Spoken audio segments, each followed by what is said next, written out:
les presento al doctor Luis Carlos Ramírez. Él es pediatra de la Universidad Nacional, es gastroenterólogo pediatra de la Universidad Autónoma de México y es miembro del Colegio Colombiano de Gastroenterología, Patología y Nutrición y de la Sociedad Latinoamericana también de Gastroenterología. Es docente de la Universidad del Tolima y pues hoy tenemos la fortuna de contar con él para hablarnos del tema de trastornos funcionales intestinales en el lactante y en el preescolar. Muchísimas gracias, doctor Luis Carlos, por acompañarnos hoy. Hola, Ger, ¿cómo estás? Primero, Bien, pues, gracias. obviamente pedirte disculpas por lo de ayer, problemas técnicos de último momento, y agradezco a los que están conectados en este momento. Vamos a compartir pantalla.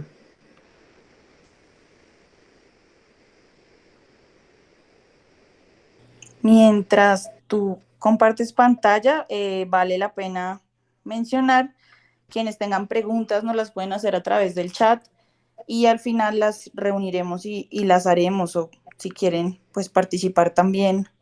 Eh, Podemos escucharlos. Obviamente, al final haremos entonces las preguntas y el doctor Luis Carlos tendrá bien también pues responderle y solucionar las inquietudes que tengamos. Eh, de nuevo, gracias y muchas gracias también pues de antemano por la participación y por las preguntas que puedan hacer. Bueno, aquí Nicolás Cardoso, recordándome como profesor, es gratificante y por eso a veces me gusta este tipo de actividades porque pues se siente chévere como dejar cierto que uno colaboró en cierto granito de arena. Entonces, Nicolás, también, pues saludos y gracias por el mensaje. Bueno, eh, vamos a empezar la clase de cero, o la clase no, sino como la charla de cero, porque pues para que quede bien grabada y la puedan compartir después de manera adecuada. Entonces, siempre cuando tenemos este tipo de problemas para los pediatras y sobre todo para nosotros, en algún momento cuando ya nos llegan como muy eh, toreados, entre comillas, como se dice. Entonces, la idea es que ustedes puedan disponer de información clara y como práctica para saber cómo abordar y qué hacer y cuándo remitir a estos pacientes. Entonces, si yo pongo en PubMed lo que son trastornos funcionales gastrointestinales, vean ustedes la cantidad de resultados que salen, 23.000 resultados. Y si yo esto es adultos, niños y lactantes, ¿no? eh, artículos tan recientes como de este año como de hace 20, 30 años que se empezó a hablar de esto. Y si lo extrapolamos o si ampliamos, perdón, si disminuimos la búsqueda a infantes, lactantes, encontramos 1.000 resultados. ¿Qué nos indica esto? De que hay una gran información, hay mucha literatura al respecto en todos los campos, en investigación, en epidemiología, en diagnóstico, en tratamiento, en factores pronósticos, factores de riesgo. Entonces muchas veces no es fácil condensar y comprender esta información incluso para nosotros. Eh, entonces, esta es como la expresión que muchas veces nosotros tenemos cuando nos llega un paciente eh, con estreñimiento, que no se controla bien, o ese niño que llora y que llora y que llora, y entonces no sabemos si es un cólico, si es una infección, si es un reflujo, o como lo veremos mañana, ese niño con dolor abdominal constante que ya no sabemos qué hacer a pesar de todo lo que hagamos. Entonces les decía, esta charla es como para como un brochazo pues, inicial como para que ustedes tengan conceptos claros de cómo manejar a estos pacientes. Pero ¿qué es un trastorno funcional gastrointestinal? Según los criterios actuales que manejamos, eh, son síntomas digestivos variables, recurrentes, crónicos, dependientes de la edad, porque hay de lactantes, preescolares, escolares y adolescentes, los cuales no son atribuidos a una condición médica clara. Eh, entonces, cuando yo digo que no son atribuidos a una condición médica, significa que no hay datos de alarma, que no hay algunos síntomas que me hicieran pensar a mí, oiga, sí puede ser una enfermedad clara a nivel digestivo o a nivel metabólico, tumoral, infeccioso, lo que sea.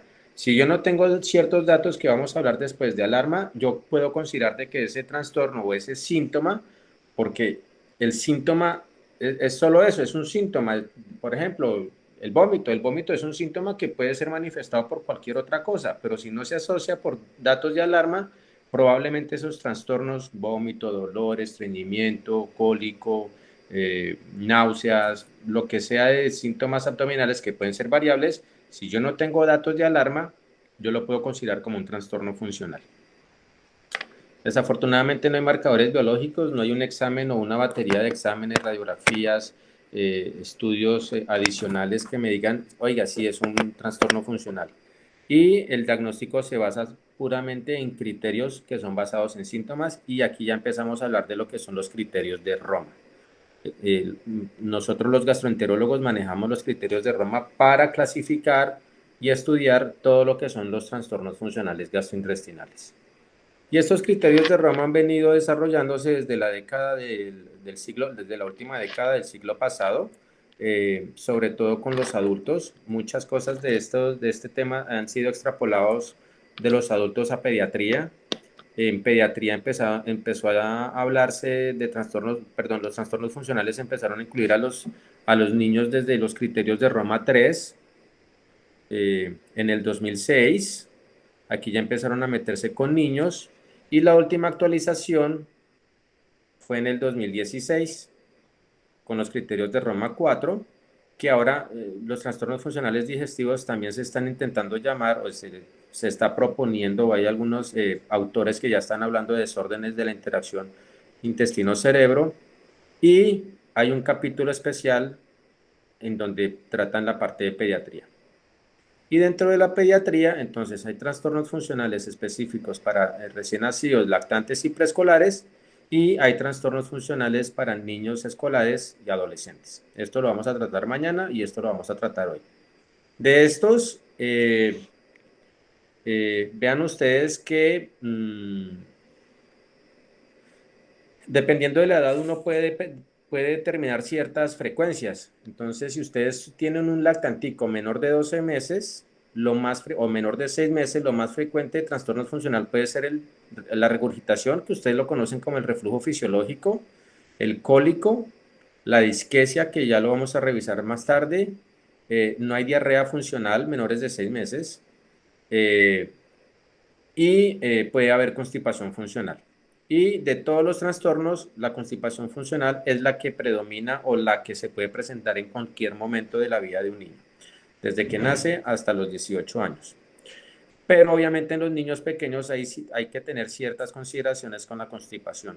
Mientras que en los adolescentes o en los escolares adolescentes ya empiezan a presentarse más los trastornos de náuseas, de dispepsia funcional, de intestino irritable y sigue presentándose la constipación.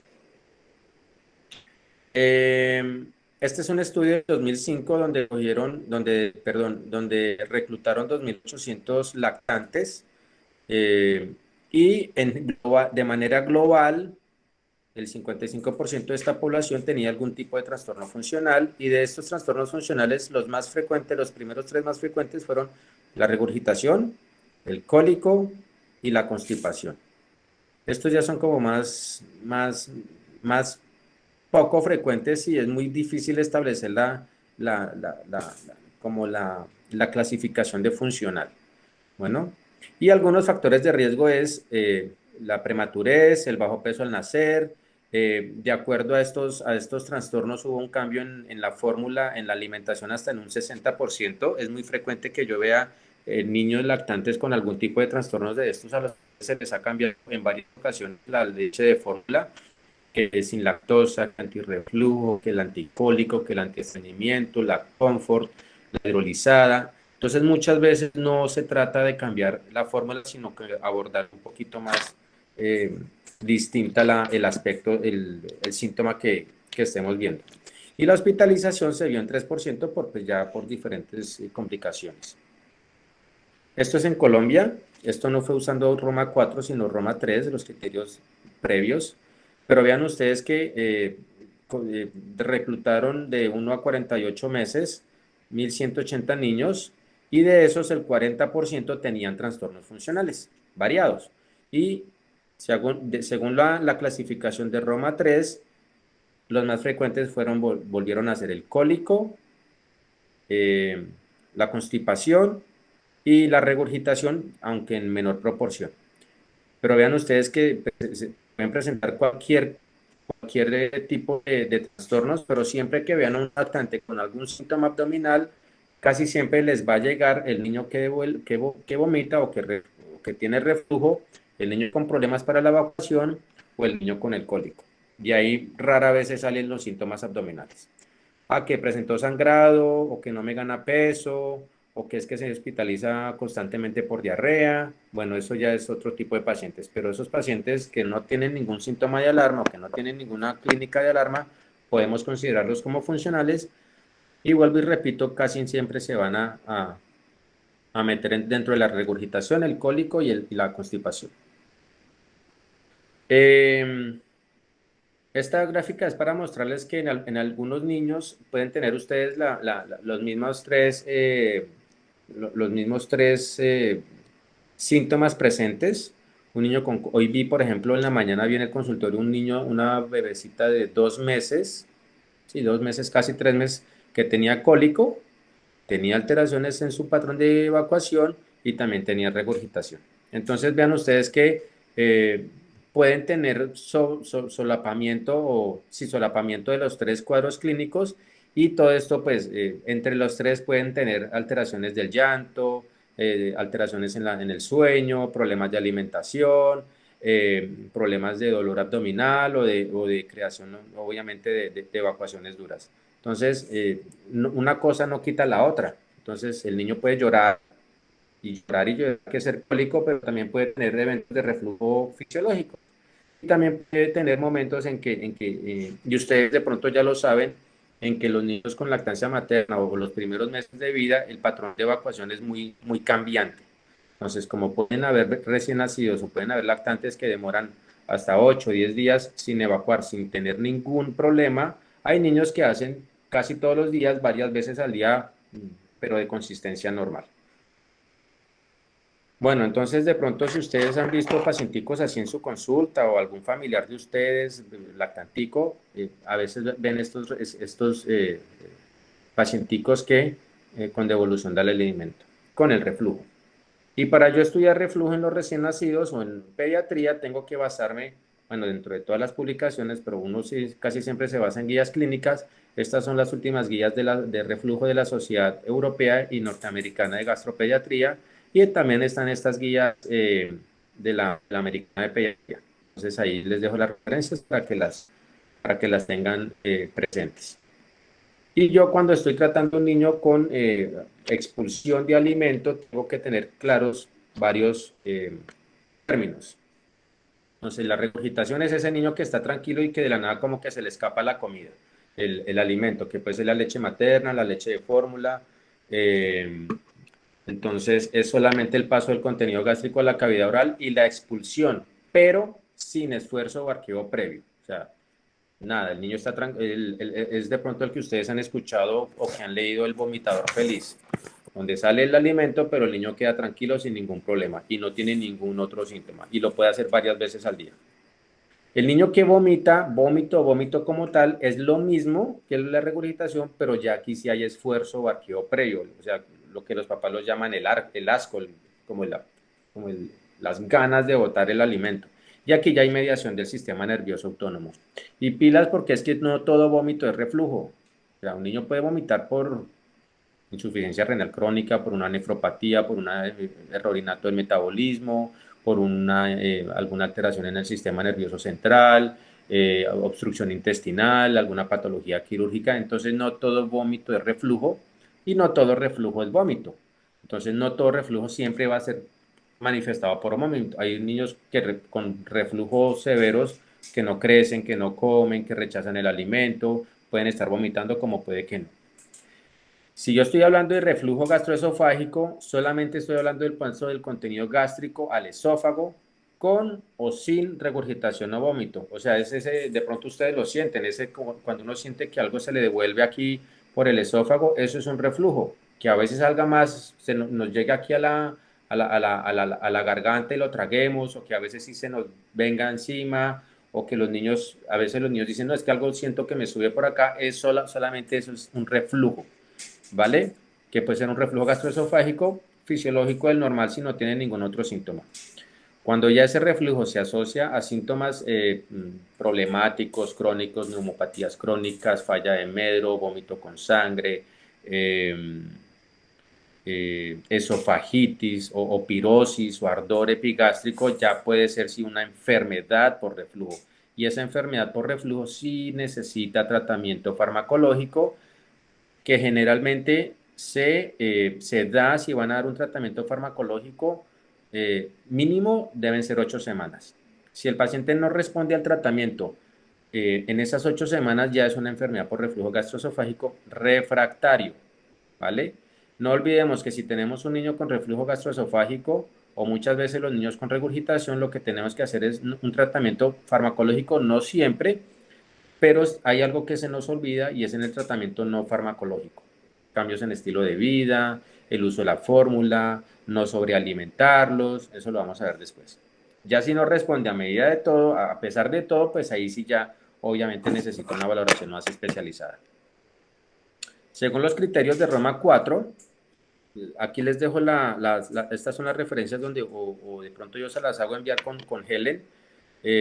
Son artículos corticos, pero que de pronto a ustedes les da una visión más amplia, pero práctica y corta de lo que son estos trastornos. Según los criterios de Roma 4, para pensar en una regurgitación funcional o una regurgitación del lactante, debe ser el paciente sano, o sea, que no tenga ningún otro síntoma. Puede ser de 3 a 12 meses, que presente regurgitaciones 2 o más veces al día por 3 o más semanas, sin arcadas, sin hematemesis, sin broncoaspiración, sin apnea, sin trastorno en la deglución, falla de medro, alimentación o posturas anormales. O sea, si no tiene esto, pues es un paciente sano. Y si devuelve el alimento, sean 2, 5, hay niños que de pronto les dicen, no, es que vomita cada vez que come. Entonces, no importa, si no tiene ningún otro dato clínico de estos al final, eh, es una regurgitación funcional. Ocurre casi siempre en los lactantes sanos, es muy común, es una consulta muy común en los pediatras. De pronto ustedes han notado en su pediatra en consulta externa o de pronto que les llega por urgencias ese niño que vomita y vomita y ustedes dicen, venga, y no tiene nada más. No, de resto el niño come bien, el niño gana peso, el niño está bien, pero es que devuelve el alimento y devuelve el alimento. Y ustedes lo ven en la camilla examinándolo y se le escapa el alimento, ese niño tiene un reflujo funcional. Eh, a veces los papás, no siempre, pero algunos papás sí son un poquito más ansiosos, empiezan a pedir no valoraciones por subespecialistas, pero sí algún estudio adicional que muchas veces lo que se envía es estudios de radiología con contraste que no siempre son útiles. Y lo que les digo, siempre ustedes tienen que diferenciar entre el reflujo gastroesofágico funcional o reflujo o regurgitación funcional versus una verdadera enfermedad por reflujo gastroesofágico. Y aquí a veces está como la complejidad. Vean ustedes, este es un estudio viejito, pero que todavía es vigente. Esto lo único que muestra es que a medida que los niños van aumentando en edad, el pico máximo de la presentación de los reflujos eh, eh, es más alta. Entonces, el niño siempre les puede llegar el niño a los 4 meses de que devuelve el alimento y devuelve el alimento y devuelve el alimento y todo empezó como al mes o mes y medio y pues ha venido aumentando y lo más importante, el pico es entre los 4 y los 5 meses o 3 o 4 meses y después de los 5 o 6 meses, como ya el niño toma posición sedente y ya inicia la alimentación complementaria, esa frecuencia va disminuyendo. Casi el 80-90% de los pacientes, de los lactantes que tienen algún tipo de regurgitación, desaparece a los 5 o 6 meses. Puede haber cierto remanente que puede desaparecerlo casi a los 12 meses. Si de ahí en adelante el niño sigue presentando devolución del alimento, ahí sí es cuando ustedes lo pueden remitir. Entonces vean ustedes, el lactante puede tener varios factores por los cuales es más frecuente su reflujo, lo más importante es entender de que el estómago una lactante obviamente es más pequeño, tiene la capacidad de 1 onza por kilo aproximadamente, su esófago es más corto, su capacidad es más limitada, el aclaramiento es más lento, el ángulo de Gis, que es entre el esófago, entre el cardias y el fondo gástrico no es tan agudo, entonces todos estos son factores importantes, pero lo que es más frecuente y el factor fisiológico o fisiopatológico más importante para que los niños presenten más reflujo gastroesofágico es las relajaciones transitorias del esfínter esofágico inferior. Eh, que todo esto obviamente es, es por inmadurez, mucho de esto es por inmadurez o por ciertos factores bioquímicos como más complejos que no vienen al caso, pero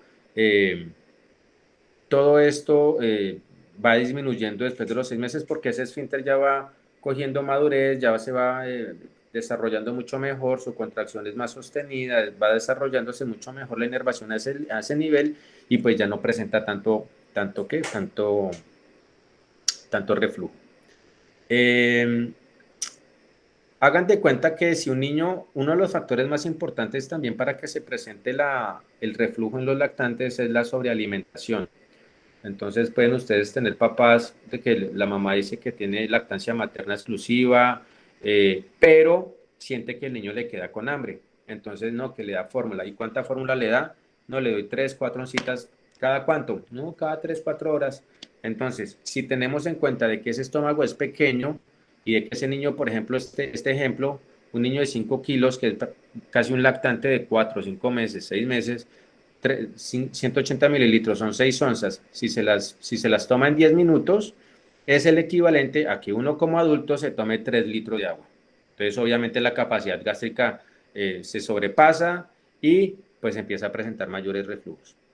En ese caso, ustedes solamente con disminuir la cantidad de fórmula muchas veces no necesitan ni siquiera fórmula. Entonces, bájele a la fórmula, den educación lactancia materna y con solo ese cambio ustedes pueden tener mejoría en los síntomas. Este es como un protocolo. También les voy a enviar este artículo por medio de Helen para que lo tengan, que es muy cortico también. Si yo tengo un lactantico de 3 a 12 meses que tiene regurgitaciones, una de las cosas primeras que tengo que evaluar es el crecimiento. Si no está si está normal, si no tienen ningún tipo de problema de crecimiento, entonces tienen que preguntar todo este tipo de cosas. Sí, igual, tenga o no tenga alteraciones en el peso, siempre pregunten si además tienen náusea,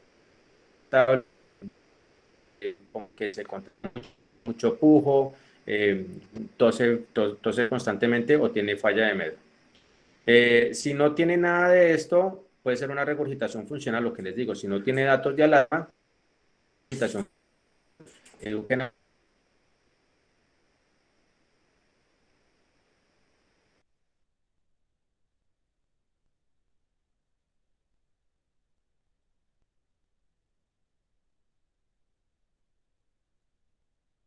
y para reasegurar a los papás. Si tiene todo esto, pues ahí ya nos vamos al protocolo de enfermedad por reflujo. El tratamiento del reflujo fisiológico, pues, como todo, una historia clínica adecuada, un examen físico detallado, descartando siempre si hay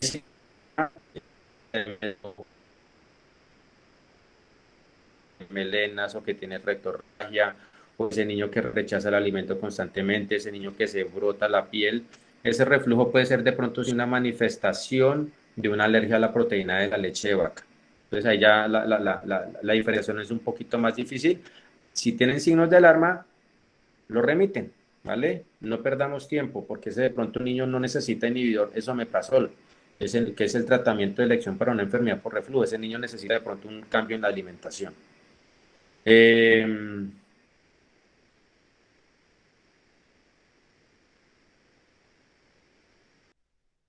Un mes y empezó a tener reflujo. Entonces ustedes le dicen, si están totalmente medio seguros de que es un funcional, o sea, de que no tiene datos de alarma, le dicen, papá, entre los 3 y los 4 meses puede llegar a presentar mayores eventos de devolución de alimento, de regurgitaciones, de reflujo, pero si no pasa nada, si no tiene datos clínicos de alarma y ustedes se lo explican a los papás, esos papás van más seguros a la casa y no empiezan a hacer locuras con tratamientos. Aquí no vale alisaprida, aquí no vale metoclopramida, aquí no vale eh, Plitican, aquí no vale domperidona, no vale ranitidina.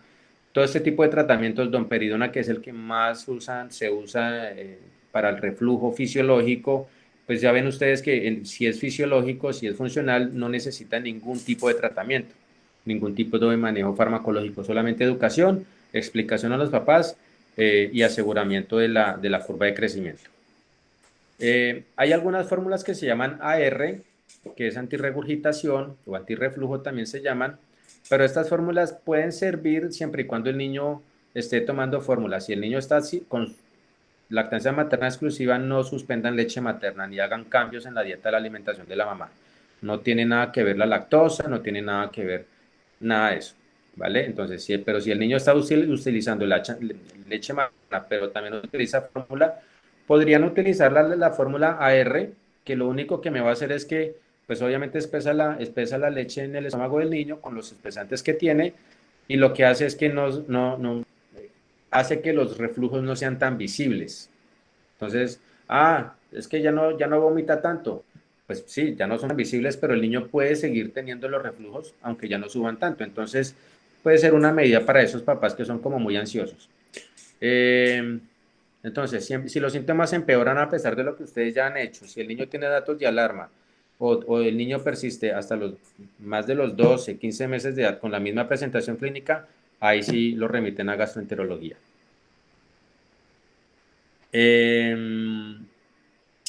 Aquí no lo hablé, pero, o lo mencioné, muchas veces se recurren, por ejemplo, a estudios como radiografías de vías digestivas altas, gamografía de reflujo gastroesofágico, o se solicita endoscopias.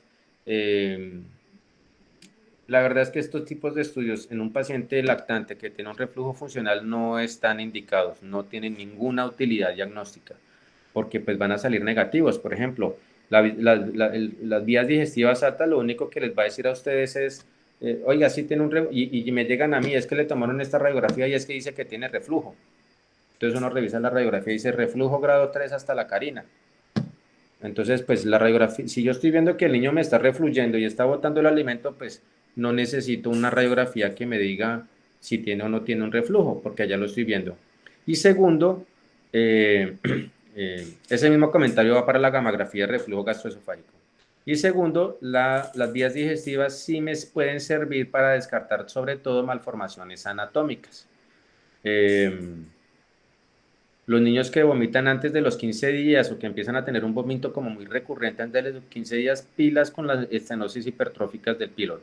Ahí sí por lo menos, bueno, tómenle unas vías digestivas o una ecografía del píloro. En esos niños con vómito temprano, pilas sí pueden haber sorpresitas, pero los niños que no tienen datos de alarma no necesitan ningún tipo de diagnóstico. El niño que tiene problemas para evacuar, estreñimiento. Entonces, vuelvo y les presento, estas son las últimas guías de la ESPGAN y de la NASPGAN, que es pues, las siglas en inglés de la Sociedad de Norteamérica y de Europea de Gastroenterología, Patología y Nutrición Pediátricas. Estas son de 2014, pero pues no ha cambiado mucho el manejo. Eh, es un problema muy frecuente, muy frecuente. De pronto ustedes en sus consultas o en las rotaciones a los residentes o los estudiantes que estén presentes que manejan niños probablemente han notado que muchos niños llegan por problemas de estreñimiento, que no me hace, que es que le duele, que es que tiene problemas para hacer popó desde que nació. Uno de los 10 motivos más frecuentes de consultas a pediatras generales y para nosotros los gastroenterólogos puede representar hasta un 25% de nuestras consultas. Por ejemplo, yo en mis franjas, sea en la mañana o sea en la tarde, yo de 10 pacientes que yo pueda ver, hay veces que yo puedo ver 7, 8 pacientes con estreñimiento, entonces es muy común. Y puede empezar en diferentes etapas de la vida. Entonces, Esos niños que, la mayoría de niños puede empezar entre el inicio de la complementaria porque pues se cambia un poquito el patrón de alimentación. Otros niños inician el estreñimiento, los problemas de estreñimiento cuando empieza un entrenamiento en la vacinilla muy temprano. 11, 12, 13 meses ya lo están intentando colocar en la vacinilla algunos papás. Eh, Otros pacientes pueden iniciar el estreñimiento cuando se les cambia un poquito el ambiente, entonces cuando entran al colegio o cuando de pronto tuvieron una situación traumática donde la abuela o donde la tía, bueno, entonces hay muchos niños que solamente hacen popó o evacúan solamente en su casa, en su baño. Eh, y pilas porque es que muchos de estos niños también pueden iniciar estreñimiento cuando tienen algún tipo de choque emocional. Recuerdo mucho un paciente que vivía en Neiva y se pasó a Ibagué por motivos personales pues, de la mamá que se separó del papá, bueno, un rollo ahí tenaz. Y desde que se cambió de ciudad empezó un estreñimiento el más severo que yo haya podido ver, casi un mes sin evacuar. Tanto así que no, o sea, le hacía la pregunta y era mirando para el piso todo el tiempo. Entonces, cuidado con estos problemas emocionales que también pueden desencadenar algunos síntomas funcionales. Eh, entonces, miren ustedes, por ejemplo, que la frecuencia intestinal, la frecuencia de las evacuaciones son muy variables. Por eso es que yo en lo personal, yo no me estreso tanto en la frecuencia. No es que me hace 3, 4 veces por semana y es que entonces ya tiene estreñimiento. No, o sea, no importa la frecuencia, sino importa, ya vamos a ver los criterios, importa más como los síntomas asociados. Entonces hay niños que hacen popó todos los días, pero hacen grande, doloroso, les molesta, a veces sacan pinticas de sangre por el esfuerzo, pero también hay niños que hacen del cuerpo 2, 3 veces por semana, pero sin dolor, sin problema, sin ningún problema.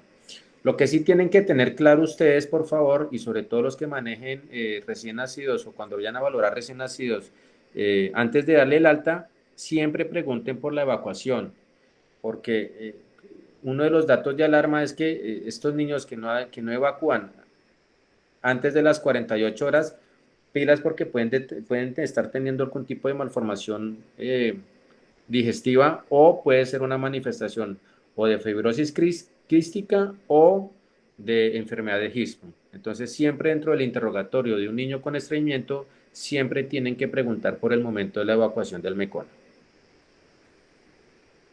Según los criterios de Roma 4, hay para menores de 4 años, que es en la población en que estamos hablando, 2 o menos evacuaciones por semana durante un mes de evolución, un episodio de semana de incontinencia, o sea, de esos niños que manchan la ropita interior, retencionista o retención voluntaria, esos niños que porque les duele o porque les da pereza o por quedarse jugando o porque le tienen miedo al baño o porque no están en su casa, esos niños empiezan a retener, a aguantar, entonces ustedes siempre pregunten porque si el niño se va o les dicen los papás, no es que a veces se va a la esquina o dobla las piernitas o se agacha o empieza a correr y empieza a sudar, ese niño está empezando a tener retención fecal.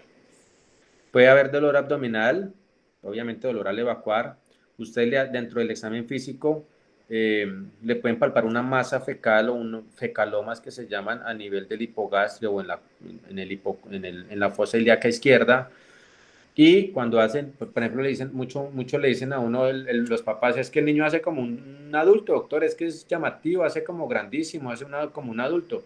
Son estas heces grandes, voluminosas, dolorosas, que pueden llegar a obstruir pues, la taza del baño. No, no, a veces como que da pena uno preguntar eso y los papás se ríen, venga, es que a veces tapa la taza del baño. Sí, ese niño está teniendo estreñimiento porque está haciendo retención fecal, está haciendo dolor abdominal y obviamente va a tener dolor al evacuar. Eh,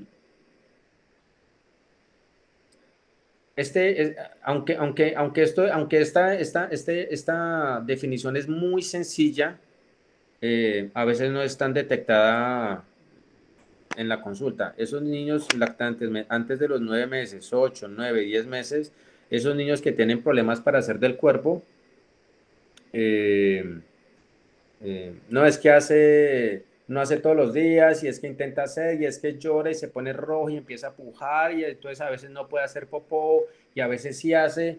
Entonces la pregunta básica es, venga, ¿cuánto tiempo hace de pujo? Más o menos 10 minutos, 5, 8, tampoco es que tiene que ser exactamente 10 minutos, no.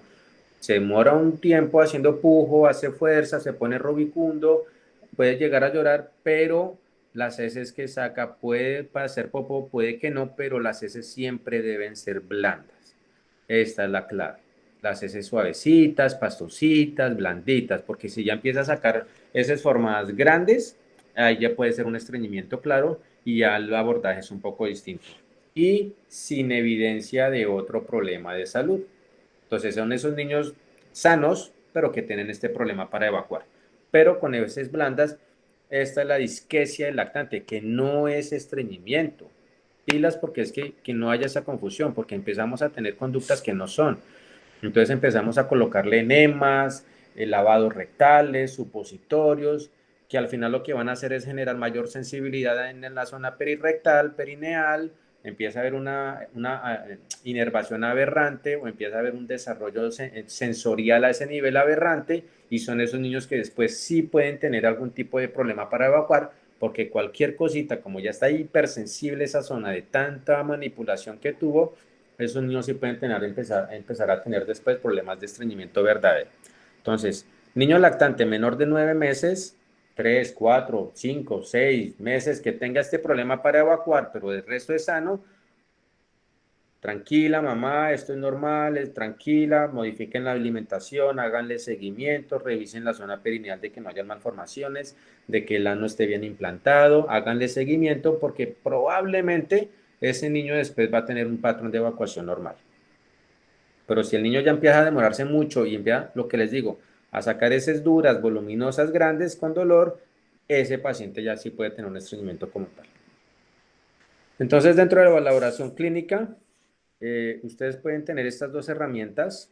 Esta es la famosa escala de Bristol, donde estreñimiento, heces duras las consideramos la tipo 1, la tipo 2, la tipo 3 y la tipo 4 son normales, y 5, 6 y 7 ya son diarreas.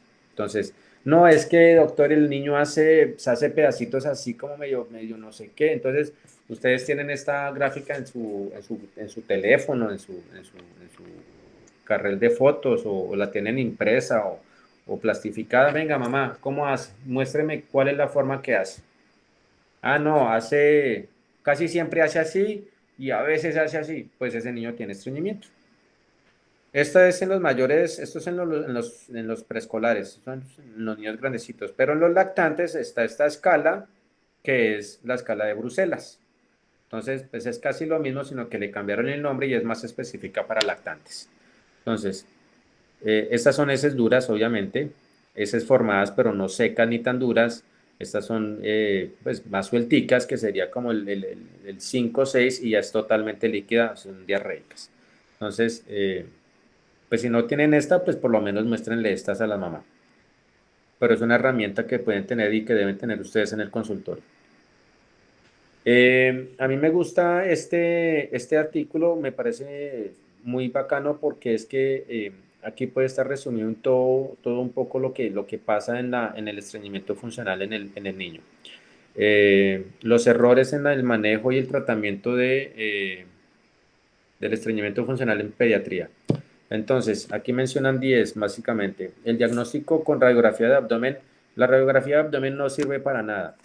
Si acaso sirve para cuando tengan pacientes con impactación fecal en urgencias, que a veces llegan. No hagan diagnóstico de estreñimiento porque ustedes ya vieron que el diagnóstico de estreñimiento es clínico basado en síntomas. No inicio de manejo temprano. No esperemos a que el niño, casi siempre la recomendación es, bueno, coma más fruta, coma más verdura, tome más agua, pero esa no siempre es la mejor manera de manejar las cosas. Si ustedes ya están empezando a tener ese lactantico o ese preescolar de 2, 3 años que empieza a tener estreñimiento, es que lleva 3 meses que no puede hacer el cuerpo, le duele, llora. No importa, inicien el tratamiento de una vez con laxantes y obviamente cambian la alimentación. Entonces, pero no nos esperemos a cambiar la alimentación, es que sigue malito de 6, 7, llevo 8 meses y no funciona y el niño ya no me quiere comer granadilla, ya no me quiere comer pitaya, ya no me quiere comer fruta porque es que se aburrió y el niño todavía con síntomas. inicien el tratamiento lo más temprano posible. Esto ya lo hablamos. Esto no, o sea, no usen el tratamiento con esto, con estos cambios en la alimentación únicamente. Esto es asociado al laxante. Los probióticos no tienen indicación en la constipación. Pilas con los supositorios, lo que les decía, o enemas de manera recurrente. Los enemas solamente están indicados cuando hay impactación fecal. De resto, no. De resto, ay, que lleva 4 días sin hacer del cuerpo, venga, no tiene tanta masita, pues venga, entonces yo le doy manejo laxantes a altas dosis y lo remito a pediatría o lo remito a gastroenterología, si es del caso. Pero los enemas, primero pues ustedes piensen en un pobre niñito de 18 meses que se gana enemas cada mes o cada 15 días como es. Obviamente cuando ya me llegan a mí al examen físico no se quieren ni bajar del asiento porque ya tienen miedo. Uso de laxantes por poco tiempo. Los laxantes se usan de manera prolongada en la medida en que el niño mejore, en la medida en que el niño cambie su patrón de retención y en la medida en que el niño cambie como sus hábitos nutricionales. No le tengan miedo al laxante por más de 6 meses, no le tengan miedo al laxante por más de 12 meses. Tengo niños con más de 2 años de tratamiento sin ningún problema. Porque muchas veces veo que se formula laxante por 20 días o es que no, hasta que se acabó el frasco, doctor. Venga, ¿y cómo estuvo en ese tiempo? No, estuvo mucho mejor. Pues no tengan, no, o sea, no le tengan miedo. Utilicen el laxante por mucho más tiempo en la medida en que mejore el niño. Y el laxante no es una dosis estable. Entonces, si ustedes ven que su niño le iniciaron el laxante, pero sigue con síntomas o sigue haciendo durito, maluquito, pues eh, le suben la dosis. Entonces, por ejemplo, el más utilizado es el PEG, el polietilenglicol. Entonces, si están manejando un niño con 10 gramos de PEG y todavía no funciona, pues súbale a 15 gramos o a 17 gramos, lo que sea, y se le explica eso a la mamá. Tantiele la dosis en la casa en la medida en que él vaya haciendo popó más blandito, para que no tenga esos momentos en que, claro, como la dosis es muy escasa para el niño, probablemente entonces el niño no mejora, y no mejora no es porque él sea la marca del medicamento, es porque le estamos usando una dosis que no es. No manejo en los hábitos del niño y en el comportamiento del niño y la familia. Manejen muy bien la parte familiar porque este tipo de problemas se puede volver una causante de disfunción familiar. Porque el pobre chino, tras de que no hace bien del cuerpo, le duele y le molesta, tiene al papá encima, tiene a la mamá encima, entonces que es el niño cochino que se hace popó en los pantaloncillos, es el que no quiere hacer bien las cosas, lo ponen ansioso, entonces lo obligan a sentarse cuando el niño no tiene ganas. Entonces, hay que manejar todo ese tipo de cosas. Mamita, no está pasando nada, tranquila, hagamos este manejo, bájele la ansiedad en la casa, el niño es que le duele, el niño no es que no quiera hacer popó, sino que es que le duele. Entonces, hay más bien es que apoyar al niño, quitarle ese miedo y apoyarlo más bien. Eh, este sí es un tema un poquito más, como un poquito más difícil, porque muchas veces tenemos, o no es tan frecuente, pero hay niños que tienen incontinencia fecal, pero no por retención, no es que se aguanten, porque si ustedes tienen un niño que, por ejemplo, les llega a la mamá, le dice, es que se hace popó en los pantalones, ustedes lo primero que tienen que pensar es en que está reteniendo, se está aguantando por estreñimiento. Pero hay veces que no tienen estreñimiento, que ustedes por más que pregunten no tienen estreñimiento. Entonces, esos niños que no tienen estreñimiento, pero que se les sale el popó, esos niños pueden tener otro tipo de trastorno y ese paciente sí más bien les recomiendo que lo remita. Y remisiones a psicología. El niño no es que se haga popó en los pantalones porque sea maleducado o esté llamando la atención o no, ese niño está teniendo incontinencias porque le duele hacer del cuerpo. Se aguanta y empieza a tener escurrimiento. Entonces, no lo mandemos tanto a psicología, sino más bien trabajemos en los cambios en los estilos de vida, en la posición de hacer del cuerpo y el uso de los laxantes. Entonces, ¿cómo lo tratamos? Ya les dije los mitos, entonces muchas veces los papás dicen, no, es que a mí me da miedo dárselo más tiempo porque es que me han dicho que le daña el colon, que se queda dependiente de eso para toda la vida, que le daña la flora intestinal, bueno, un reguero de cosas que por eso es que los papás no dan el tratamiento adecuadamente. Y la realidad es que el tratamiento laxante usado de manera temprana, sí me puede disminuir muy rápido los síntomas y es de factor de buen pronóstico después. Porque si yo no lo uso, ese niño me llega después a los 8 o 10 años haciendo del cuerpo una vez por semana, nunca nadie le inició laxantes, permitimos que el niño empeorara, empeorara, empeorara, empeorara, hasta que ya el pobre niño tiene una disfunción rectal muy severa. Hábitos. Entonces, si me alcanzan a ver, así es como uno tendría que hacer del cuerpo. Entonces, con una escalinata, una escalerita, un soporte, se doblan las piernas hacia el abdomen y aquí se relaja el músculo puborectal, lo que hace es como liberar o desangular el sigmoide, el recto sigmoides y hace que el cuerpo, la materia fecal salga más fácil. No regañar al niño. Mire, por ejemplo, aquí está, la sillita está muy chévere, pero la niña está echada hacia atrás y aquí no tiene apoyados los pies. Entonces, esta niña lo que tendría que estar es lo más recta posible y con los pies subiditos y promover la actividad física al aire libre. Dentro de la alimentación, no hay un estudio o no hay guías o dentro de las metaanálisis que se han hecho de tratamiento, no hay nada que diga que entre yo más fibra coma o entre más jugo, entre más agua tome o entre más frutas yo coma, me voy a mejorar. No, no porque tengo niños que comen 4 o 5 veces fruta al día y siguen estreñidos. Lo que sí hay que hacer es recomendar la alimentación saludable para la edad. Entonces, 2 a 3 porciones de frutas diariamente, verduras casi todos los días, granos enteros no estén, o sea, en la alimentación, en el estreñimiento, ustedes no tienen que hacer ningún tipo de restricción. Me llegan que es que le quitaron la carne, es que le quitaron el pan, es que le quitaron la leche, es que le quitaron de todo. No tienen que hacer ningún tipo de restricción porque estamos sacrificando nutrición y crecimiento. Lo que tienen que hacer es recomendar el patrón de alimentación saludable. Si come mucha chatarra el niño, pues quítenle la chatarra. Si está comiendo poca fruta o poca verdura, pues recomienden lo normal, ¿vale? No están indicadas las restricciones, carnes, lácteos, pan, granos, aquí fue gramos, perdón. Nada de restricciones. Y ustedes lo otro que pueden hacer es, eh, otra manera de manejar la cuestión y como darle ese apoyo al niño es haciéndole un calendario de síntomas, donde le entregan una copia de la escala de Bristol o solamente le dicen a la mamá, mire, imprímase el calendario de noviembre, de diciembre y tácheme los días que el niño haga. Y si mancha la ropita interior me coloca una M, ¿vale? De esa manera, pues el niño se apega más al tratamiento, el niño puede ver su progreso, el niño se divierte haciendo esa tarea que lo ve como un juego. eh, entonces también puede ser como una manera de incentivar el apego al tratamiento. Eh, este es del mismo artículo, el mismo como flujograma de estudio. Entonces, tiene que signos de alarma. Entonces, fallo para pasar el meconio, ya se los conté, distensión abdominal severa, vómito, falla de medro, diarrea con sangre, retraso del neurodesarrollo, anormalidades anales o alguna otra enfermedad orgánica, porque por ejemplo el niño con parálisis cerebral es muy frecuente que tenga estreñimiento.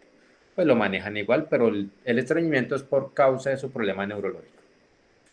Si tiene signos de alarma, ese niño ustedes sí lo remiten. Si no tiene signos de alarma, pues lo que les dijo. Y si no tiene ningún tipo de alteración en la alimentación, a eso ustedes lo pueden manejar como una constipación funcional. Y este que es un reto constante, el niño que llora. Eh, Acuérdense que el lactante recién nacido y lactante menor, su forma de comunicarse es el llanto. Entonces no todo llanto es cólico. El niño puede llorar por múltiples causas, porque tiene frío, porque tiene calor, porque tiene hambre, porque está con el pañal ya para cambiar, porque de pronto lo están pasando de un lugar a otro, que llegó a la familia, entonces todo el mundo a foto, que la selfie, que la cargadera, y entonces obviamente eso estresa al niño y lo pone ansioso y empieza a molestarse y a llorar. Pero el verdadero cólico del lactante se presenta entre las 2 semanas y los 4 meses de edad. Es un llanto excesivo, repentino, que termina empieza repentinamente, termina repentinamente, se presenta más que todo en horas de la tarde. Y es sobre todo en los lactantes sanos, sin una causa identificable, o sea, el niño de resto come bien, hace del cuerpo bien, no tiene regurgitación, succiona bien el seno materno, tiene buena succión, tiene buena deglución, eh, de resto el niño es sano, pero en las horas de la tarde, casi todos los días, empieza este llanto repentino que nada lo calma. Se puede presentar independientemente del tipo de alimentación.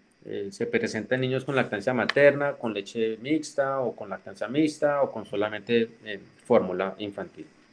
Y de pronto ustedes han escuchado los clásicos criterios de West, que es un llanto inconsolable por más de 3 horas al día, 3 o más días a la semana, en un paciente por lo demás sano de 2 a 4 meses. Esa era la clasificación o la definición clásica de lo que era el cólico de lactante. Pero según los criterios de Roma 4, el lactante es menor de 5 meses y generalmente terminan a esa edad. O sea, empieza tempranamente de los 2 meses, pero puede terminar o generalmente termina y se recupera solamente de los 4 a los 5 meses. Periodos prolongados, recurrentes, de llanto, esto es como, eh, como cólico, pues más o menos, irritabilidad, reportado por los cuidadores, sean los papás o los abuelos o los tíos o quien sea, sin una causa aparente, no puede ser prevenido, se presenta en cualquier momento y no hay un medicamento, nada que ayude a resolverlo. Eh, Sin evidencia de falla de crecimiento, de fiebre o enfermedad, ¿vale? Entonces, si ustedes tienen un lactante menor de 4 meses, 5 meses, que empieza con estos eventos de llanto, sin ninguna otra causa, puede ser un cólico de lactante, ¿vale? Vean ustedes, independientemente de las series que se hayan, desde el 62, están estos 3 estudios, estas 3 series, independientemente de cualquier cosa, vean ustedes que empieza tempranamente, tiene su pico entre los 6 y las 7 semanas y casi todos van desapareciendo a las 12 semanas, o sea, 4 meses, ¿vale? Entonces, un cólico lactante verdadero va desapareciendo a los 4 o 5 meses sin secuelas importantes. ¿Por qué se produce el cólico? Básicamente por una alteración es una interrelación de muchas cosas.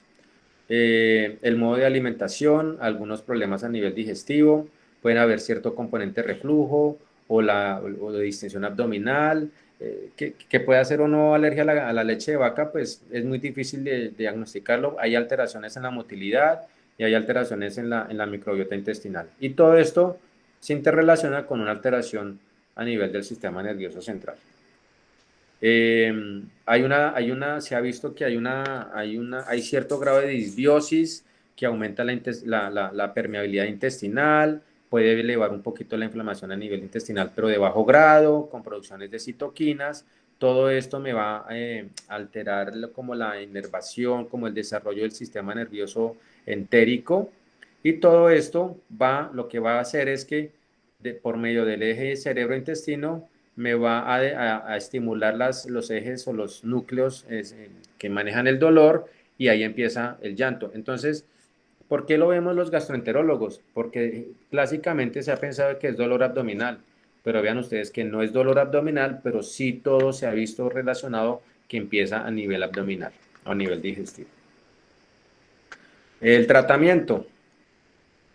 Dentro de la alimentación, si es lactancia materna, nada de restricciones, no tienen que quitar lácteos, no tienen que quitar huevos, no tienen que quitar pescado, no tienen que quitar nada, porque entonces empieza hay una pues, sacrificio nutricional materno, ¿no? La mamá lactante tiene que tener una alimentación muy balanceada, entonces si es un cólico lactante y la mamá está lactando exclusivamente, no tienen que hacer ningún tipo de restricción, sino solamente seguir lactancia materna exclusiva. Si el niño tiene leche de fórmula, eh, ustedes pueden, lo que yo les recomiendo más que todo, utilicen estas leches Comfort, que son bajas en lactosa, tienen la proteína parcialmente hidrolizada y tiene el ácido palmítico ubicado casi similarmente en la cadena de triglicéridos como como la leche materna. Entonces me puede evitar distensión, me puede evitar cólico, me puede evitar muchos peitos. Entonces se ha hay indicaciones a veces, o he visto que a veces utilizan las hidrolizadas, eh, Alimentum, Pepti Junior, Nutramigen, que de pronto ustedes ya las han escuchado, pero en el cólico lactante no tienen ningún tipo de indicación. Y las fórmulas de soya, pues no están indicadas tampoco. Entonces, si van a hacer algún cambio de fórmula, cambien a una leche Comfort o a una fórmula Comfort de todas las que existen en el mercado. Eh, Esto es para explicarles que mucho del tratamiento se basa en la educación a los papás y de contenerlos, porque estos papás empiezan a tener necesidades distintas, las mamás, por ejemplo, empiezan a pensar de que no cumplen de que ellos no están cumpliendo con las necesidades del bebé, entonces el niño empieza a tener mucho más llanto, entonces empiezan a tener estos niños riesgo de síndrome de niño zarandeado, incluso abuso infantil, porque empiezan a pegarles pensando de que el niño está llorando de cansón, de no sé qué, entonces eso desespera a los papás entran en ansiedad, entran en estrés y eso se vuelve un círculo vicioso. Adicionalmente, pues obviamente de tanto llanto, cuando el papá es el que sale a trabajar, entonces la mamá muchas veces se queda sola o se queda con, si tiene fortuna, se queda con la niñera, si no, no. Entonces muchas veces la mamá no puede descansar. Entonces imagínense una mamá ansiosa, estresada por el llanto del niño, que no puede descansar bien. Entonces, obviamente, pues así no puede cuidar bien a la niña. eh, eh, Aumenta la fatiga, aumenta la ansiedad y esa mamá entra en riesgo o pueden entrar en depresión postparto. Entonces aquí el manejo más que todo es a los papás. No hay, aquí no, bueno, hay una forma farmacológica de medio tratarlo, ya les voy a hablar, pero siempre siéntense a hablar con los papás. Ustedes le pueden decir, mire papá, su bebé está sano, su bebé no tiene ningún tipo de enfermedad digestiva, lo que se llama el niño, se llama es un cólico de lactante, es una interrelación entre la flora intestinal, el sistema nervioso del intestino y el sistema nervioso central del niño, es como un desbalance transitorio en todo este tipo de factores, pero casi siempre esto se le va a ir solucionando a los 4 o 5 meses. Si yo entiendo eso y si los papás me entienden eso, pues los papás van a estar más tranquilos dentro de la lloradera, pero van a entender de que ya se los vio un médico, un pediatra, y pues pueden sobrellevar un poco las cosas. Hay una técnica que es hay una palabra, no me acuerdo bien, como de reemplazo, diría yo. Entonces, ¿qué pasa? En el momento en que esté el cólico, si está sola la mamá, o que si está con alguien la mamá, entonces esa mamá cuando ya esté totalmente ansiosa y ya esté totalmente estresada por el llanto del niño, que se lo pase a alguien más que esté con ella, que ese alguien sea la abuela, la cuidadora, la niñera, la tía, la hermana o incluso el mismo papá, se lo pasa a esa persona, ellos cuidan al niño un momentico, se aguantan el llanto del niño, la mamá descansa un poquito o puede, no sé, o sea, como desestresarse en la manera en que ella puede desestresarse y ya cuando la mamá esté un poquito más relajada, pues vuelve y retoma al niño.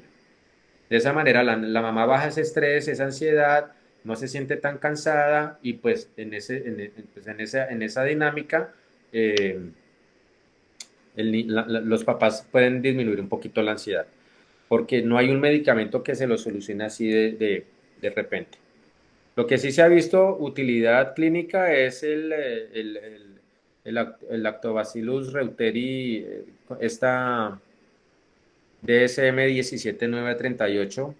No, yo no hago propaganda ni tengo vínculos con Abbott, pero es el que ustedes conocen como BioGaia, ¿vale? Esta cepa probiótica sí se ha visto que me puede disminuir el tiempo de llanto al mes de iniciado el tratamiento. Entonces es una opción porque me modula la microbiota intestinal, me disminuye la inflamación, hace que no se produzcan tantas citoquinas que ya les mencioné y no se estimula tanto el sistema nervioso entérico. Hay varios metaanálisis que lo aprueban, entonces es una opción para manejar a estos niños. Aquí no hay siligas, no me inicien siligas, espanosiligas, agüita de anís, nada de este tipo de cosas se ha visto utilidad, ¿vale? Entonces, si van a utilizar algún manejo farmacológico que sea este probiótico, me manejan a los papás, les dan tranquilidad, les dan seguimiento, vengas en un mes Como ha disminuido un poquito, mamá ya está más tranquila, el niño viene ganando peso, viene consumiendo bien leche materna, listo, estamos bien. Véngase a los 3 meses, listo, ya. El niño cumplió los 5 meses, no, ya casi no llora, doctor, ya, perfecto. Entonces, ese es el manejo del cólico lactante. Alimentación con leche materna, fórmula Comfort, pueden usarla, no se ha visto mucha utilidad, pero pues es una opción teóricamente adecuada. Me manejan a los papás, al núcleo familiar, pueden manejar el probiótico y este es como el algoritmo. Conclusiones de esta charla. Los trastornos funcionales más comunes en esta etapa es el reflujo gastroesofágico o regurgitación del lactante, estreñimiento y el cólico. Siempre buscar datos de alarma, que no me gane peso, que tenga falla de medro, que no me quiera comer, que tenga problemas de succión, eh, vómito, pero constantemente vómito que se deshidrate, vómito biliar, eh, alguna lesión a nivel dorsolumbar o alguna, por ejemplo, quiste pilonidal o vellitos o pelitos en la zona lumbar que me puede hablar de disrafia medular que puede ser la causa del estreñimiento, eh, ausencia de meconio las primeras 48 horas, vómito biliar los primeros 15 días, todo este tipo de cosas de datos que son datos de alarma, esos sí son los que ustedes tienen que prender las alarmas y a veces los remiten, ya sea a gastropediatría si les da tiempo o incluso a urgencias de una vez. Para el reflujo, no todos son vías digestivas y no todo es domperidona o IBP. Pilas, porque si es fisiológico, nada de esto me va a servir y si es mayor costo al sistema de salud. Si es para el estreñimiento, mejor iniciar temprano de laxantes, educación en los hábitos y nada de colon por enema, porque también es como las vías digestivas. Lo único que sirve es para estudiar anatomía o descartar enfermedad de Hirschsprung. De resto, solamente les va a decir que tiene megacolon y eso asusta a las papás. Si ustedes creen que ese estreñimiento, esa constipación es funcional, donde no tiene datos de alarma, el colon por enema no les va a dar información. Y el cólico no indica restricciones innecesarias a la mamá, nada de antiespasmódicos y siempre, siempre, siempre va a ser mejor educación y acompañamiento. Bueno, muchas gracias. Estos son mis datos o mis redes, por si me quieren seguir o cualquier información adicional o cualquier ayuda que puedan solicitar o necesitar, pues estaría con gusto en ayudarles.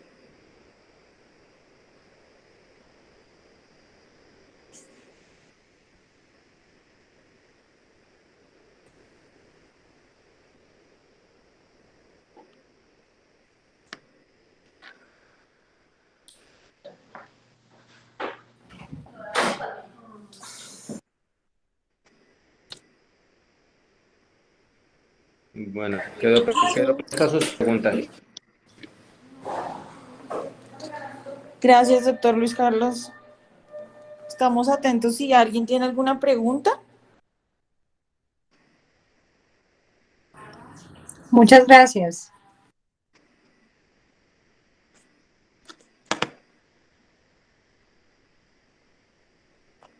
¿Por qué no me aparece?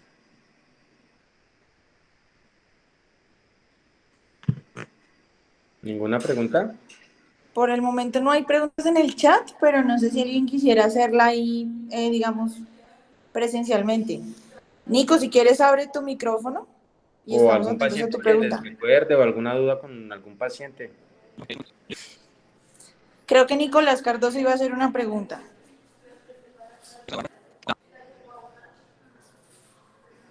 No sé si me escuchaste.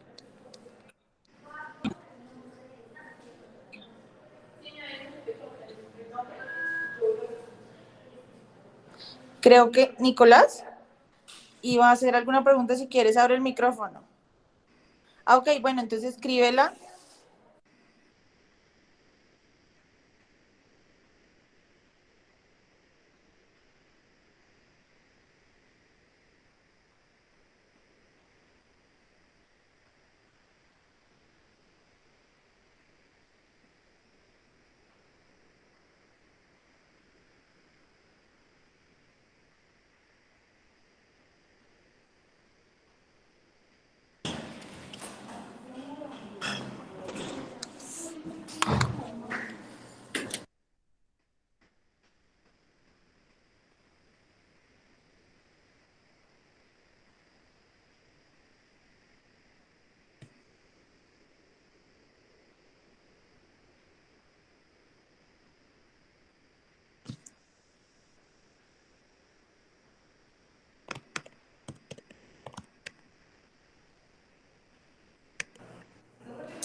¿Ah?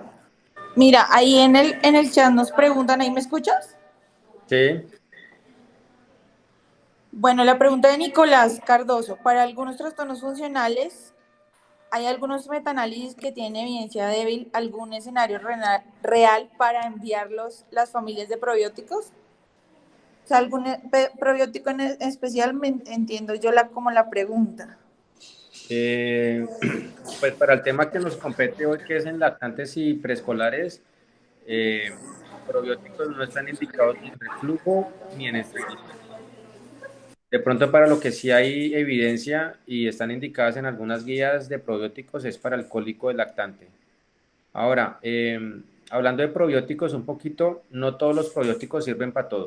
O sea, los probióticos son como formular probióticos, es como formular antibióticos. Entonces, para ahí dice Reuteri, vi alguna indicación para estreñimiento y para cólico. Sí, para cólico sí hay, pero para estreñimiento se ha hablado muchas veces y han sacado pero algunas reportes de casos, pero no hay nada que nos hable de guías para uso de probióticos en estreñimiento. Para cólicos sí. Con esta cepa, el Lactobacillus reuteri DSM 7938, porque cuando se hable de probiótico tienen que decir la especie y la cepa. Aquí dice, Reuteri vio alguna evidencia de cólico y estreñimiento. Bulardi no sé si en algunos casos pueda funcionar para dolor abdominal funcional. No, Bulardi no tiene indicación para dolor abdominal funcional, pero de eso hablamos mañana, ¿vale? Ahí, Bulardi tiene indicación. ¿Qué? dale, dale, tranquila. Hay dos preguntitas más para no olvidarlas, pero ya yo te las hago al terminar. Saccharomyces boulardii sobre todo tiene indicaciones para diarrea aguda y eh, para diarrea asociada a antibióticos, más que todo. Hay alguien que nos pregunta, en el paciente alérgico, me imagino alérgico a la proteína de la leche, supongo. Ah, no, alérgico a PEG, perdón. El alérgico al polietilenglicol, ¿qué alternativas hay? No, no hay alergias al PEG, no hay alergias. No porque no hay alergias porque el polietilenglicol es un agente osmótico que lo que hace es llegar al colon y arrastrar agua de manera osmótica y hablan del popó, no es nada más. Él no ingresa, no se absorbe, nada de eso, no hay alergias. Entonces, y de por sí no tiene. Ahora, ¿qué efectos secundarios? Pues de pronto diarrea cuando nos pasamos de la dosis. Entonces, exactamente, además no es proteína. Eh, pero acordemos que también podemos hacer alergia a medicamentos o que no son proteínas necesariamente. Entonces, frescos, no tengan miedo en usar el PEG, que no va a dar alergias. Ferney Vaquero te manda un saludo y adicionalmente te pregunta, Ah, Ferney, mi residente mayor. Yo, Ferney, lo que ande por ahí, el que ande por ahí, por ¿qué donde piensa de esté. la estimulación rectal en lactantes que a veces algunos recomiendan, como masaje anal, etcétera? Yo lo hice de residente, mea culpa, pero no está para nada indicada. No, porque lo que podemos hacer es, primero, si es una disquesia de lactante, ahí lo único que hay que hacer es reaseguramiento, estar controlando clínicamente ese paciente. Si ustedes tuvieran la posibilidad de controlarlo cada 15 días por lo menos, estaría bien, porque lo que hacemos es muchas veces si estimulamos el anito de los bebés, pero lo que podemos hacer es alterar como el desarrollo sensorial a ese nivel. Entonces, o puede que después necesite hacer, y de tanto hacer estimulación, porque probablemente en ese momento lo único que va a hacer es, eh, eh, pues, solucionar en ese momento el que no me haga popó. Pero después, entonces lo vamos a estimular cada cuánto o cuántas veces. Y pilas porque eso también puede generar señales de dolor, señales nociceptivas y un mal desarrollo a nivel sensorial. No está indicada la estimulación, ni supositorios, ni lavado rectales, nada de eso.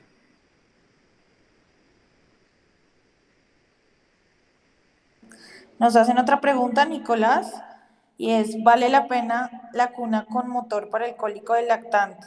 o con arrullarlo basta, obviamente si tienes el recurso económico. Claro, Hay unos claro. dispositivos, hay unos dispositivos que Sí, venden sí, que sí, parece un carro. sí. Pues lo que pasa es que, pues siempre y cuando sea calmar al niño, pues cualquier cosa vale. O sea, la verdad no, dentro de las guías o dentro de los artículos de manejo alcohólico del lactante no hablan nada de eso. Pero, por ejemplo, el pacientico que vio y que tenía cólico, los papás lo calmaban poniéndolo en el cargador de frente hacia el papá o al quien lo estuviera cargando y dándole vuelticas más o menos por 30 40 minutos. Si esa es su forma de calmarlo, pues no hay ningún problema, ¿listo? Porque el estrés en ese momento es el llanto. Entonces, ahí lo que hay que explicarles, vuelvo y les repito, y darles el mensaje a los papás es que es algo pasajero, es algo transitorio, es algo madurativo. Eh, si les piden algún medicamento, pueden usar el probiótico, no hacer restricciones alimentarias, no utilizar fórmulas hidrolizadas, ni mucho menos suspender lactancia materna, como he visto algunas veces, eh, y hacer aseguramiento y controles continuos, vigilando siempre sobre todo datos de alarma. Sé que no hay indicación para espasmociligas. ¿Cómo abordar a la madre que ya viene con el medicamento? Pues explicándole, me llegan mucho con esos medicamentos. Yo le digo, ya mamá, ahorita no porque el espasmociligas, bueno, tiene más efectos secundarios, más dolor, puede producir incluso perforación, íleos, entonces, y no lo necesita. Si ustedes le explican qué es lo que le está pasando a ese bebé que está llorando, el por qué está llorando y el por qué está teniendo cólico, cuando los papás no salen con una fórmula, sino salen con el concepto claro de qué es lo que está pasando, es mucho más adecuado porque los papás ya salen más tranquilos y no salen porque entonces si salen con una fórmula, por ejemplo, de espanoxiligas y no sirvió, entonces van donde otro médico, el que le formula otro medicamento, y a otro médico donde le formula otro medicamento. Y por ejemplo, el llanto, este tipo de presentaciones muchas veces se ha asociado también a reflujos. Entonces salen con formulaciones de isomeprazol, que no lo cubre el seguro, entonces la cajita les vale a ustedes como 100.000 pesos. Entonces vean ustedes en los gastos que estamos incurriendo. ¿Cómo abordarlo? Pues quitándoselo y diciéndole que no sirve para nada y le explican la situación y lo manejan adecuadamente. Muchas gracias. Yo tengo una pregunta, porque el uso del lactobacillus reuteri, digamos que es muy amplio, ¿no? Es decir, o sea, como que surge como una herramienta ahí de primera mano y es muy frecuente que se use. Digamos que desde el inicio, desde que uno lo conoce, como que uno no tenía claro eso de que los efectos se veían al mes. Sí. ¿Por qué razón específicamente los efectos o los resultados esperados los veríamos al mes? Que es una recomendación, yo pienso que uno tiene que No, hacérsela a la mamá. lo que pasa es que los estudios han indicado que la mejoría más notable es a los 21 días, pero ustedes saben que cada paciente es distinto, entonces eh, ustedes se lo inician y la mamá puede notar la mejoría o a los pocos días, o a la semana, o a los 15 días, o incluso puede que no note ninguna mejora. Entonces hay que explicarle bien eso a los papás, que si bien se indica y están indicados y hay recomendaciones, puede que no resuelva. ¿Listo? Pero si yo vuelvo y explico, y soy reiterativo porque siempre me ha funcionado. Si los papás llegan muy preocupados con muchas preguntas de qué está pasando, están ansiosos, pero cuando ustedes les explican, incluso a veces me ha tocado hacerles el dibujito, mostrarles encima las imágenes que les mostré. Si los papás, yo me demoro un poquito más y les explico bien la situación, solamente explicándoles y diciéndoles qué es lo que está pasando y que no está pasando nada grave y que se va a recuperar a los 4 o 5 meses, yo puedo mejorar un poquito como la ansiedad de esos papás, que es básicamente eso es lo que se busca. El tratamiento es para los papás, ¿listo? Porque al niño no es que no le esté pasando nada grave, sino que es algo madurativo. Ahora, eh, lo que sí se ha visto tal vez es que estos niños con cólicos de lactante a futuro sí pueden tener mayor riesgo de trastornos funcionales, dolor abdominal funcional, intestino irritable, dispepsias. Entonces, sí, sí, esa sería como una observación de pronto a tener en cuenta. Eh, Hacen otra pregunta, sí.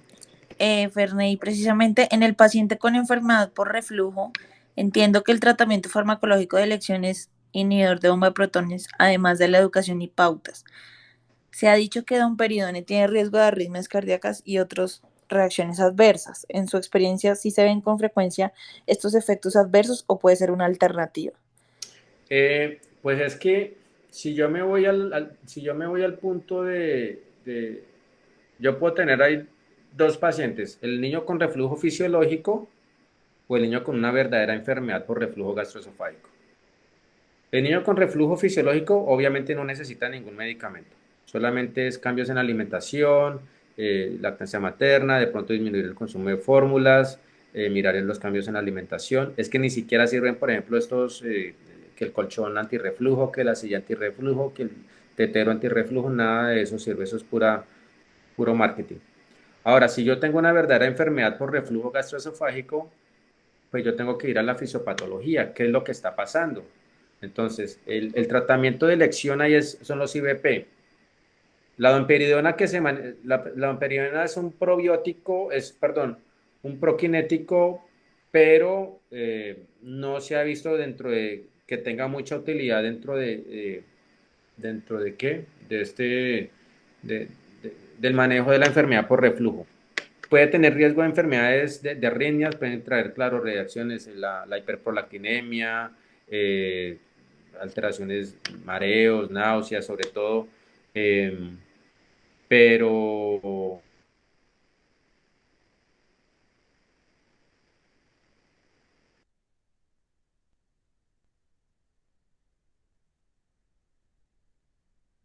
eh, eh, ahora me pregunta que si NEX, aquí Nicolás me dice, eh, me vuelve y me dice Fernández, digo por costos dados que los IVP para lactantes son caros o toca por MEPRES. Exactamente. Ahora, que yo haya formulado IVP para lactantes con reflujo, pocas veces, porque ya dentro aquí ya otro terreno un poquito más complejo, que es generalmente en el menor de un año, estos síntomas de reflujo, vómitos que rechazan el alimento, que tienen esta posición de hiperextensión, la de Sandifer, cuando yo veo que sí puede ser un reflujo, muchas veces está asociado a una alergia a la proteína de leche de vaca. ¿Qué hago ahí? Pues hago el manejo de una alergia a la proteína de leche de vaca. Retiro lácteos, utilizo fórmulas hidrolizadas. Si no me mejora, pues ahí sí ya hago estudios adicionales. Pero, pero en resumen, para responder a Ferney, la domperidona no le he visto efectos secundarios. Lo primero que yo hago es quitarlos. Si necesito un prokinético, pues en el momento en que sí tenga datos como gastroparesia, que ya es un tema totalmente distinto, pues utilizo otro, por ejemplo, la eritromicina, que sí tiene cierta evidencia como probiótico, prokinético, perdón. Y y si son para lactantes con reflujo, pues si estoy pensando en una alergia, pues hago el manejo de alergia. Entonces, no sé, Ferney, si quedó claro o si respondí lo que usted me estaba preguntando. Vale. Pero Nicolás, no, eso de Nedox, Nexium, no le entendí. Bueno, Nedox, Nexium es el mismo esomeprazol, solamente que diferente de laboratorio, obviamente. Eh, Yo creo que él quería como responder a la pregunta de Ferrari, pero no estoy segura. Pero eh, mañana tengo preguntas de mebeverina y de migraña abdominal. Ah, migraña abdominal es otro, de pronto ese sí lo vamos a ver mañana. ¿Hay relación de Nexium con trazas de leche de vaca? Mm, ahí sí me corchó. La verdad no sé la verdad porque pocas veces he usado, no tengo disponibilidad muchas veces del Nexium. Lo que yo siempre uso es el Nedox, eh, más por disponibilidad, ¿vale? Eh, pero ahí sí, le soy sincero, pues no sé. Me toca decirle la verdad que no sé. Tocaría revisar, obviamente, pero no sé.